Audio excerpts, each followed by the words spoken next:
After my brother smashed his Tesla in a drunk crash, my parents tried to ruin my future just to keep their favorite son safe. So, I, 24, male, have been getting the absolute short end of the stick in my family since I was a kid. My younger brother, Tristan, 21, male, is the golden child who can literally do no wrong in my parents' eyes. The favoritism in our house is so obvious it would make a sitcom writer blush. I'm not even exaggerating, this is some straight-up everybody loves Raymond type nonsense. Let me break this down for you guys. Since I turned 18, I've been forced to pay $400 monthly rent to live at home. Yeah, you read that right. $400 to live in the same house I grew up in a bedroom that hasn't been updated since I was 12. Meanwhile, my brother lives completely rent-free, eating food I help pay for, using utilities I help cover, and generally acting like he owns the damn place. When I finally got the courage to call out this obvious BS, my parents hit me with that classic "our house, our rules" garbage that parents use when they know they don't have a real explanation. The double standards don't stop there. When I was in high school, I had to maintain a 3.8 GPA while working weekends at a local hardware store. I wasn't allowed to go to parties because I needed to focus on my future. Tristan? This dude barely passed his classes, never held a job through high school, and was allowed to party every weekend because he's just being social and needs to enjoy his youth. Every achievement of mine got a half-hearted good job, while Tristan got praised for the bare minimum effort. I worked 40+ hours weekly at this soul-crushing corporate job just to save enough to escape this hellhole. My plan has been to save up enough for a decent apartment and first and last month's rent, but every single time I get close to having enough saved up, some mysterious family emergency appears, and guess who's expected to help out? I graduated college 3 years ago. I busted my butt working part-time while taking a full course load, graduated with honors, and had a job lined up within 2 weeks of graduation. My reward for this achievement? A half-hearted congrats text and a $50 Applebee's gift card. No party, no celebration dinner, nothing. Just, here's some mediocre chain restaurant food, now keep paying rent. Last month, Tristan finally graduated with a solid 2.4 GPA after 6 years of what I can only assume was professional beer pong training. This dude changed his major 3 times, failed multiple classes that he had to retake, and basically treated college like an extended vacation that occasionally required writing papers. And what did my parents do to celebrate his mediocre achievement? They bought him a Tesla Model 3 Performance, not the base model, the $60,000 plus version with all the bells and whistles, premium sound system, the works. I still remember the day they gave it to him. We were all standing in the driveway, and my dad hands Tristan this small box. Inside are the keys to this gleaming white Tesla parked across the street. Tristan starts freaking out, jumping around like he just won the lottery, while my mom takes about 500 pictures for Facebook. Then my dad looks at me, noticing my face, and says, "I swear, Don, I'd be jealous. Your brother deserves this after working so hard." Working hard at what?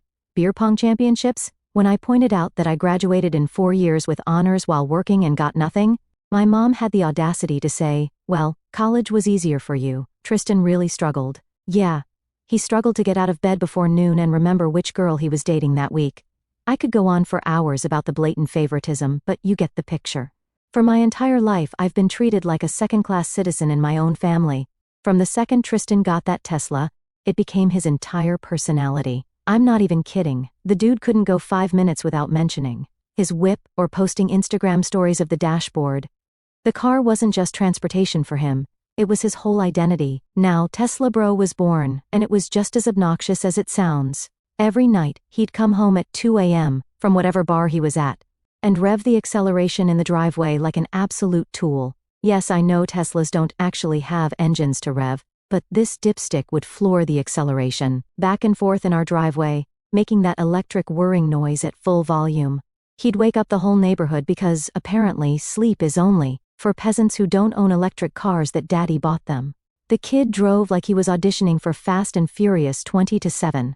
Electric boogaloo, speeding down residential streets where kids play, doing donuts in grocery store parking lots, and filming those TikToks where people pretend to sleep while their Tesla is on autopilot. Every time I pointed out that maybe, just maybe, treating public roads like his personal racetrack wasn't the best idea, he'd just smirk and tell me to stop being such a buzzkill, bro. I even watched him drive drunk repeatedly.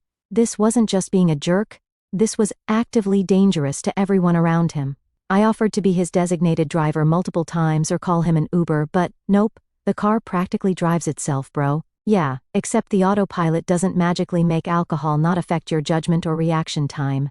His friends were no better. They'd pile into the Tesla, usually 4 or 5 of them, all equally wasted, and they'd go joyriding, their word, not mine. I warned all of them multiple times that something bad was going to happen. I warned my parents too. They all told me to mind my own business. My mom actually said, and I'm quoting directly here, "You're just jealous you don't have friends who want to have fun with you." Yeah, Mom, I'm super jealous I don't have friends who want to die in a fiery crash or kill innocent people. You caught me. With each passing day, Tristan got more reckless. The videos got more dangerous, the speeds got higher. It wasn't a question of if something would happen, but when. And everyone except me, seemed completely blind to what was coming. But then the inevitable happened. On a Thursday night, I was in my room grinding out some work, when I heard my parents' door slam open around 3 a.m. There was frantic whispering in the hallway, followed by my dad's car starting up and speeding away. I found my mom downstairs, looking like she'd seen a ghost. When I asked what was going on, she mumbled something about your brother had a little accident with the Tesla and that my dad went to pick him up. A little accident? That's family code for major trouble that they're already planning how to minimize. Around 4:30 I heard my dad's car pull into the driveway. I went to the front window and saw him practically dragging Tristan up the walkway. He could barely walk, was missing a shoe, and had what looked like dried blood on his forehead. My dad was frantically shushing him as Tristan slurred, shouting something about the tree came out of nowhere, man. Turns out, Golden Boy wrapped his Tesla around a tree after leaving a bar. Shocking, right? Who could have possibly predicted this completely unpredictable event that I had only been warning everyone about for weeks? By some miracle, he wasn't seriously hurt, just a cut on his forehead and probably some bruises from the airbag. The Tesla, however, was almost totaled. Front end smashed in, airbags deployed, windshield cracked, the whole 9 yards. They helped him to his room like he was a toddler who stayed up past bedtime instead of a grown man who just committed a felony. I didn't get the full story until the next morning. Tristan had been at the Rusty Nail. He got absolutely wasted with his equally brilliant friends, then decided that driving was definitely a great idea. His friends, these stand-up citizens, apparently encouraged this plan, with one of them even filming Tristan, doing shots and then twirling his Tesla key, saying, "Let's see what this baby can really do." On the way home, he took a corner way too fast, lost control, jumped the curb, and plowed straight into some poor homeowner's massive oak tree. My dad got there before the police would show, according to my mom's whispered phone call to my aunt, which I eavesdropped on. My dad took care of it with the homeowners. No idea what he promised them, but knowing my dad, it wasn't cheap. He probably wrote them a check on the spot to forget the whole thing. The real mystery was how he convinced them not to follow through with the police. They had the Tesla towed to our garage, where it sat like a giant metal middle finger. The front end was completely caved in, the hood crumpled like an accordion. Both airbags had deployed, leaving that weird powder residue everywhere. Inside, the windshield was a spiderweb of cracks, and one of the front wheels was bent at an angle that definitely wasn't factory standard. It was a $60,000 paperweight now. The garage door stayed closed. 2 days after the crash, my parents called a family meeting in the living room. In the history of family meetings, not once has one ever been called to deliver good news. Nobody ever calls a family meeting to announce, "Hey, we're all going to Disney World." So I walked into the living room. My parents were sitting on the couch with those serious faces people put on when they're about to ask for something outrageous. Tristan was slouched in the armchair, scrolling through his phone like this whole thing was a minor inconvenience taking him away from his important TikTok browsing. The bruise on his face had turned a lovely shade of yellow-purple that, honestly, improved his appearance. My dad cleared his throat and looked at me with that fake serious expression he puts on when he's about to say something completely unreasonable but wants to make it sound logical and fair. He's got this whole routine, straightens his back, does a little throat clear, clasps his hands together. It's like watching a bad actor prepare for a scene. "Son," he started, "we've looked into the damage to Tristan's car." He said this like the Tesla had caught a cold. "The insurance won't cover it because..." He trailed off, looking uncomfortable. Because he was driving drunk, I finished for him. My mom shot me a look that could curdle milk. "Don't be dramatic. He'd only had a few drinks." Right, a few drinks that made him unable to walk straight or form coherent sentences when he got home. In my mom's world, anything short of being literally unconscious counts as a few drinks. My dad continued as if I hadn't spoken. The point is, repairs are going to cost around $18,000. And we think it's only fair that we all chip in as a family. I actually laughed out loud, thinking it was a joke. Then I realized they were deadly serious. They had the audacity, the absolute brass balls, to ask me to help pay for repairs on a car that I don't own, don't drive, and that was damaged because he decided to drive drunk and crash it. I couldn't believe what I was hearing. You want me to help pay for repairs on a car that I don't own, Don? To drive, and that was damaged because he decided to drive drunk? I repeated, just to make sure I wasn't having a stroke and hallucinating this conversation. We're a family, my mom said, as if that explained everything, and you're the only one with significant savings right now. Ah, there it was. They knew I had been saving to move out, and they saw it as a convenient pot of money to fix their golden child's mistake. My savings weren't for my future, they were just an emergency fund for Tristan's screw-ups. Got it. How much are you expecting me to chip in? I asked, making air quotes around chip in because we all knew that was code for pay for most of it. My dad had the decency to look slightly uncomfortable. Well, your mother and I can put in about $3,000 from our emergency fund. Tristan has about $500 saved up. Of course, Tristan only had $500 to his name, despite never paying rent or bills. That money was probably earmarked for weed and whatever overpriced streetwear brand he was into that month. So, you want me to pay the other $14,500 I finished for him? It wasn't a question. My dad nodded, like he was relieved I understood. We'll figure out a payment plan, maybe $1,000 a month until it's paid off. We know you've been saving up. Tristan finally looked up from his phone at this point and all he said was, it's not like you need a fancy apartment anyway. You're always working. The audacity of this kid could power a small city. He crashes his Tesla that I warned him not to drive drunk, and now he's giving me financial advice on how I should spend my hard-earned money. The money I earned while working 2 jobs and paying rent to my own parents. That's when I lost it. I laughed again, but it wasn't a happy laugh.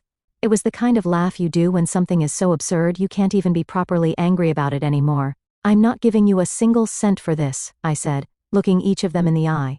Tristan crashed the car because he was driving drunk, and he should be. Grateful he's not sharing a cell with some guy named Bubba right now. This is his problem, not mine. My parents looked at me like I just suggested we sacrifice the family dog. After everything we've done for you, my mother began, her voice trembling.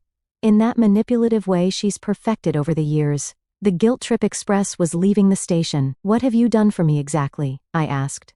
Made me pay rent while he lives free? Given him a Tesla while I drive a car that's older than his driver's license? Constantly dismissed my accomplishments while celebrating his mediocrity? Please, elaborate on all you've done for me that justifies me paying for his drunk driving accident. My dad's face turned that special shade of red that only appears when someone challenges his authority. You will contribute to fixing your brother's car. End of discussion. I stood up, surprising even myself with how calm I felt. No, I won't. End of my discussion. The looks on their faces were priceless. They were so used to me giving in, to me being the responsible one who sacrifices for the family, that they couldn't process this new version of me who wasn't rolling over. You're being selfish, my mom said, pulling out the ultimate weapon in her arsenal. No, I'm being realistic, I replied. Tristan chose to drive drunk. He chose to crash the car. He can deal with the consequences for once in his life. I walked out of the living room and went back to my room, ignoring their calls to come back and discuss this like adults. The irony of them suddenly wanting an adult discussion was not lost on me. As I closed my bedroom door, I heard Tristan ask, so, does this mean I'm not getting the car fixed? Always focused on his goals, that kid. I had no idea what they'd do next, but I knew one thing for certain. This was far from over. In my family, no isn't considered a complete answer. It's just an invitation to find more creative ways to get what they want. The next few days were tense as hell. My parents barely spoke to me, except to ask if I'd reconsidered their generous offer to let me pay for Tristan's mistake. I kept my answers short and to the point, no. This led to a lot of heavy sighs, slammed doors, and my mom doing that passive-aggressive thing where she talks about me in the third person while I'm literally in the same room. Some people just don't understand family loyalty, she'd say to no one, in particular while I was eating breakfast 3 feet away from her. Real subtle, Mom. I caught them whispering a few times, huddled around the kitchen table with papers spread out. They'd go quiet when I walked in, never a good sign in my family. Any time people stop talking when you enter a room, you can bet they're talking about you, and not in a we're planning his surprise party kind of way. Friday night, I came home from work to find my dad on the phone with someone from the insurance company. He was in his professional voice, the one he uses when he's trying to convince people he's not full of nonsense. I caught phrases like comprehensive coverage and vandalism claim before he saw me and took the call into his office. Vandalism claim? That was new. Last I checked, drunk driving into a tree wasn't considered vandalism unless the tree pressed charges. I figured they were grasping at straws, trying to find some loophole to get the insurance to pay. Good luck with that. Insurance companies employ entire departments of people whose only job is to find reasons not to pay claims. But whatever, not my circus, not my monkeys. Saturday morning started with a bang, literally. I was jolted awake at around 7 a.m. by what sounded like someone beating the heck out of a metal trash can. I stumbled out of bed and looked out my window, which overlooks our driveway, but couldn't see anything unusual. The noise had stopped. I figured it was just the garbage collectors being extra aggressive and went back to bed. About an hour later, all hell broke loose. I woke up to shouting coming from the garage. I threw on some sweats and went downstairs to find Tristan standing in the open garage, my parents behind him, all three staring at the Tesla. The car was even more wrecked than before, and I don't mean a little more damaged. I mean it looked like the Hulk had a personal vendetta against it. The windshield was completely shattered, all the windows were broken, and there were massive dents in the doors and hood. The side mirrors were dangling by wires, and one of the headlights was just gone. It was almost impressive how thoroughly destroyed it was. What the hell happened? I asked, genuinely confused. The car had been messed up from the crash, sure, but this was next-level destruction. Tristan spun around, his face red with what looked like practiced rage. Like you don't know. You did this. I actually laughed. The heck I did. I was asleep all night. I didn't touch your car. My dad held up something, a baseball bat from my high school days that I kept in my closet as a memento from when I played. Then why was this in the bushes outside? My dad asked, his voice doing that fake calm thing that means he's actually super pissed. I said I had no idea, but my mom cut me off. Don't lie to us. It was my bat that I'd owned for years, but I hadn't touched it in months. It lived in the back of my closet, along with other high school sports stuff I never used anymore. We've already called the insurance company, my dad said smugly. They're sending an investigator on Monday. We told them someone vandalized the car out of jealousy. That's when it clicked. Tristan must have taken my bat and further damaged his already wrecked Tesla, then planted the bat to frame me. The insurance wouldn't pay for the drunk driving accident, but vandalism, that might be covered. And bonus points for getting revenge on Big Bro who wouldn't pay for his mistake. Now it made sense. I looked at Tristan and saw that little smile he was trying hard to hide. This wasn't just him being a spoiled brat. This was actual malice. He deliberately set me up, and my parents were in on it. You're seriously going to frame me for this? I asked, looking straight at Tristan. He smirked. Who do you think they'll believe? The straight-A student with a bright future, or the jealous older brother who still lives at home and complains about everything? My parents stood behind him, arms crossed, a united front against me. They'd already chosen their side, as they always did. It didn't matter that what they were doing was literally insurance fraud, a felony. It didn't matter that they were willing to let me take the blame for something I didn't do. All that mattered was protecting their golden child. This is nonsense, and you know it, I said, surprisingly calm considering the circumstances. I didn't touch the car. I was asleep all night. My mom scoffed. We heard you leave your room around 2 a.m. The neighbor's security camera probably caught you too. Now that was interesting. We didn't have neighbors with security cameras. At least none that would capture our driveway or garage. They were bluffing, which meant they knew exactly what had happened because they had helped plan it, or at the very least, they knew Tristan did it and were covering for him. So, let me get this straight, I said, crossing my arms. You want me to either pay $14,500 for repairs to a car I don't own, or you'll frame me for vandalizing it to commit insurance fraud. Those are my options? My dad's face flushed. Nobody's framing anyone. We know you did this because you're angry about the money. I went back to my room without another word. There was no point arguing with them, they'd already decided their version of reality. I closed my door, sat on my bed, and tried to think. This had escalated from typical family drama to actual criminal behavior real quick.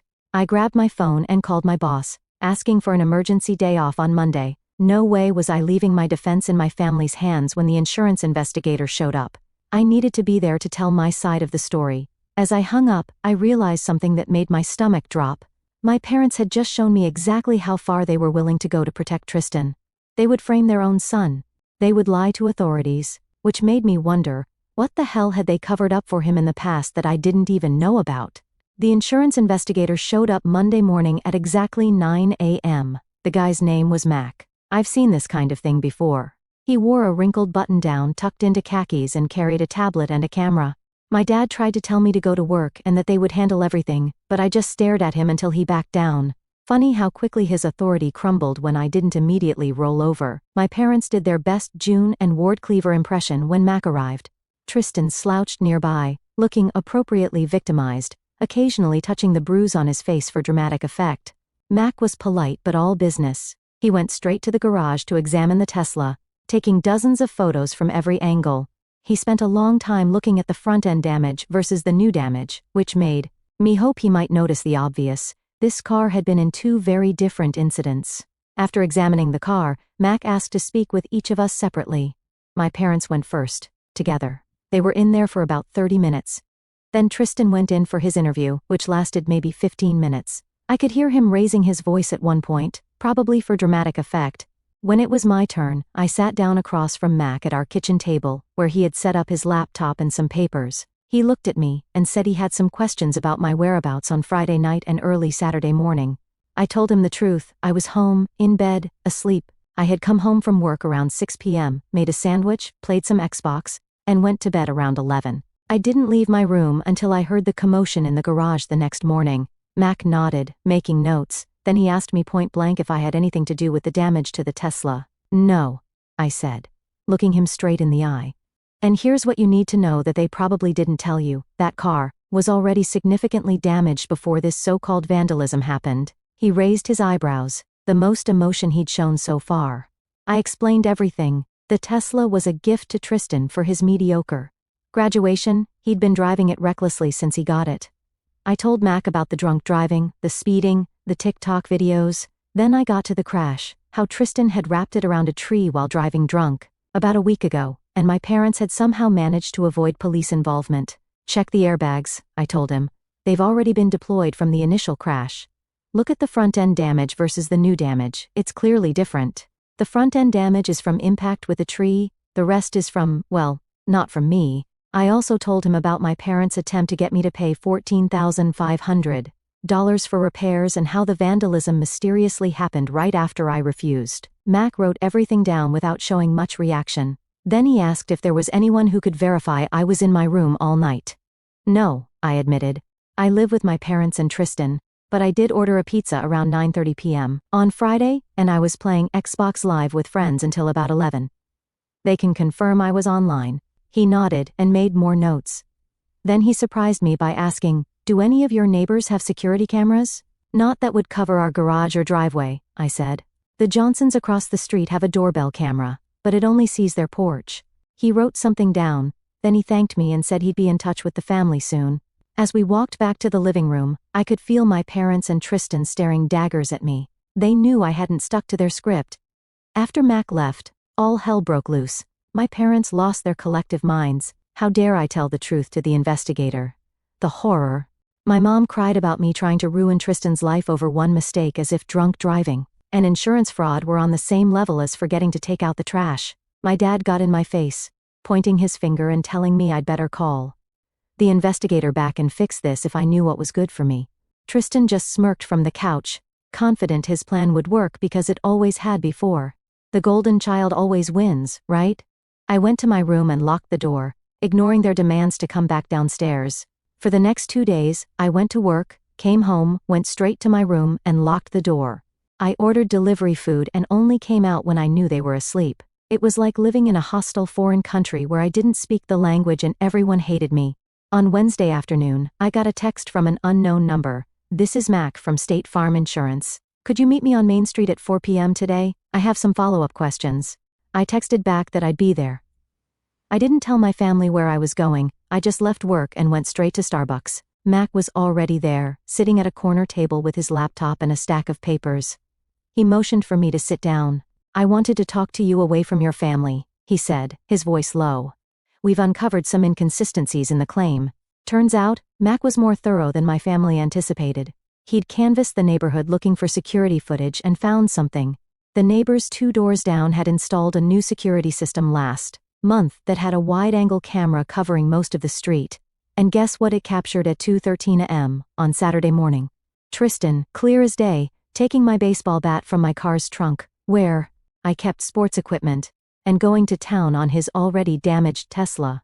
The footage showed him methodically breaking every window, denting the hood and doors, and even ripping off one of the side mirrors. Max slid his tablet across the table to show me the footage. There was my brother at 2 a.m., staging the entire thing. It was so obvious, and frankly, hilarious. "I've been doing this job for 15 years, Max said. And this is one of the dumbest frame jobs I've ever seen." He then told me he'd already reported the findings to his superiors at the insurance company. They were denying the claim, and had referred the case to their fraud department. He had also been in contact with the local police, who wanted to speak with me and Tristan. "The police officer will be here in about 10 minutes, Max said. "I wanted to give you a heads up before they contact your family. Given the circumstances, I thought you might prefer to talk to them separately." I thanked him, genuinely grateful for his thoroughness, and for believing me. The police officer arrived. She was a woman named Officer Rivera. She took my statement, showed me the footage again, and asked if I wanted to press charges against Tristan for attempting to frame me. "The DA will decide whether to pursue the insurance fraud charges," she explained. "But for the false reporting and the attempt to frame you, that's your call." I sat there thinking, yes, Tristan is my brother, my flesh and blood, but he was also the person who had deliberately tried to frame me for a crime I didn't commit, who would have happily let me take the fall for his drunk driving and subsequent tantrum, potentially ruining my record, my job prospects, my life. I thought about all the years of favoritism, all the double standards, all the times I'd been made to feel less than because I wasn't Tristan. I thought about how they were willing to let me take the fall for insurance fraud to protect him. And then I thought about how damn tired I was of all of it. "Yes," I told the officer, "I want to press charges." No hesitation, just a simple yes. She nodded, made some notes, and asked me to come to the station later to give a formal statement. We agreed on 6 p.m. that evening. I drove home, pulled into our driveway around 5 p.m. to grab some stuff before heading to the police station. To my surprise, a police cruiser was already parked out front. It looked like Officer Rivera hadn't wasted any time. Walking into my house that moment was like walking into a war zone. My mom was pacing and crying in the living room. Dad was on the phone with someone, talking frantically about misunderstandings and family matters. Tristan was sitting on the couch, looking pale as anything. Usually he had this permanent smug expression, like the cat who ate the canary and then successfully blamed it on the dog. When my mom saw me, she rushed over. "What have you done? The police were just here. They're saying Tristan could be charged with fraud." "I didn't do anything," I said. "Tristan did this to himself when he decided to frame me for vandalizing his car." My dad hung up his phone and stormed over. "This is ridiculous. We can handle this as a family. You need to call them back right now and tell them you don't want to press any charges." "No," I said simply. "I'm done covering for him. I'm done being the fall guy. None of you can make me drop the charges now." The aftermath was exactly the mess you'd expect. My mom vacillated between crying and trying to guilt me into dropping the charges. My dad switched between threatening me and offering bribes. Suddenly, he could help with my rent on a new apartment if I just made this go away. Tristan tried apologizing, but it came off as sorry I got caught rather than sorry I'm a scheming jerk. At 5:45 I went upstairs. I knew I wouldn't want to come back to this house after giving my statement, so I packed a duffel bag with clothes, my laptop, and some important documents. When I came back downstairs with my bag, my parents looked alarmed. "Where do you think you're going?" my dad demanded. "I'm going to the police station to give my statement, and then I'm staying with a friend for a while." My mom started wailing louder. "You can't leave. We need to handle this as a family." "We stopped being a functional family a long time ago," I replied. "Maybe we never were." My dad stepped in front of the door, blocking my exit. "If you walk out that door and go through with this, don't bother coming back. You'll no longer be welcome in this house. If you do this to your brother, you're choosing to destroy this family." I looked him straight in the eye. "No, Dad, I'm not destroying the family. I'm refusing to let the family destroy me anymore. And if you're really willing to disown me because I didn't let that happen, I'm fine with it." I stepped around him and walked out the door. He called after me, something about ungrateful children and family loyalty, but I didn't look back. I got in my car and drove to the police station. Giving my formal statement took about an hour. The officer explained what would happen next. Tristan would be charged with filing a false police report, attempted insurance fraud, and potentially additional charges related to the original DUI crash that had never been properly reported. This might get messy, she warned me. Family cases often do. Are you sure you want to proceed? I nodded. I'm sure. When I left the police station, I had a text from my buddy Chris. Got your room ready, ordered food, don't be late, bro. I'd called him earlier to see if I could crash at his place for a few days, and being the solid friend he is, he didn't even ask questions. As I drove to Chris's apartment, my phone blew up with texts and calls from my family. I turned off my phone and kept driving. For the first time in years, maybe ever, I felt like I was finally stepping up for myself. Chris was waiting on his porch when I pulled up, 2 sodas in hand. He didn't ask for details right away. He just helped me with my bag and told me, whatever it is, we'll figure it out. And in that moment, I realized something important. This was what actual family was supposed to feel like. Not obligation. Not manipulation. Not constant competition. Just unconditional support. The kind I'd never found at home. Edit 1. Holy cow, this blew up overnight. Thanks for the awards and support, Reddit. That means a lot, guys. Edit 2. For everyone asking for an update, stay tuned. It's coming soon. LOL, that kind of rhymed. Update. Hey Reddit. It's been a while since my last post, and a lot of you have been DMing me asking for an update on the whole Tesla bro situation. So here goes. It's been 6 months since I walked out of my parents' house with a duffel bag and a newfound backbone. Best decision I ever made. I crashed with Chris for a few weeks, then found my own place. Nothing fancy, just a 1-bedroom apartment where nobody asks me to fix their problems. Tristan's case moved quickly. The evidence was overwhelming. Security footage, blood alcohol level from the hospital the night of the crash, which my parents tried to hide, and the insurance investigation report. He ended up pleading guilty to all charges, and got 6 months in county jail, 3 years probation, a massive fine, and lost his license for 5 years. My parents weren't charged but got hit with hefty fines for their role in the insurance fraud. Between legal fees, fines, and still owing payments on a totaled Tesla, they're basically broke. As for me, I got a promotion at work. Amazing what you can accomplish when you're not constantly dealing with family drama, and I'm taking night classes for an MBA. Life is actually pretty good now. For the update you've all been waiting for, last month, the texts and calls started rolling in again. First from my mom, then my dad, and finally even Tristan, using his jail-approved phone time. They all had the same message, just delivered differently. They need money. Mom went with the classic guilt approach. We're about to lose the house. After all we've done for you, how can you abandon us now? Dad tried his usual intimidation. You owe this family. Man up and help us out. Tristan actually apologized first, saying jail had changed him and he sees things differently now, before asking for commissary money.